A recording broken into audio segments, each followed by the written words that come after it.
was the last story you consumed, be it a book, TV program, film, or whatever? And what kind of person did it train your mind to make you? By the way, my name's Hazel Gale. I'm a former therapist and creator of the stress relief game Betwixt, and I was so shocked the first time I learned just how little control we have over our lives, views, and prejudices. You can think of your mind as divided into two basic parts, conscious and unconscious. Conscious awareness is what you're capable of thinking about or seeing, hearing, feeling, etc. right now. Unconscious awareness basically is everything else.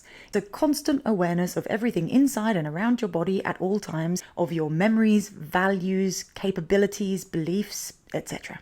And the thing about the contents of your unconscious mind is that all of that information is being used all the time to determine the choices you make, the things you say or do, the way you feel, and the thoughts that go through your conscious mind. Get this, it is estimated that approximately 90% of our behavior or our choices made daily is governed by the unconscious mind. Let that sink in for a moment. It means that we're only ever really consciously choosing 10% at best of what we do.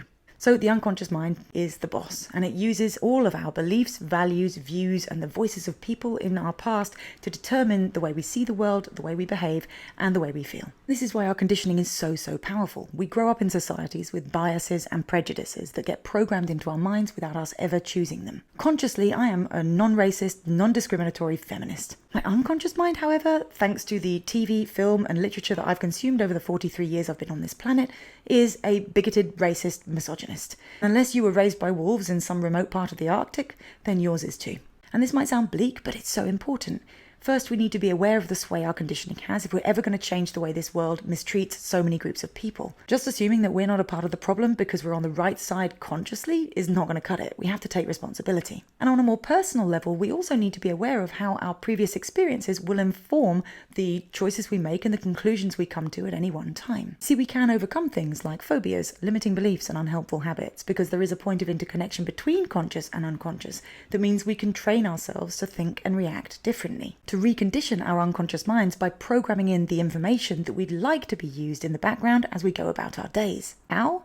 By consuming as much of that information as we possibly can, which means making discerning choices about the books we read, the TV and films we watch, and the company we keep. We are conditioned by story.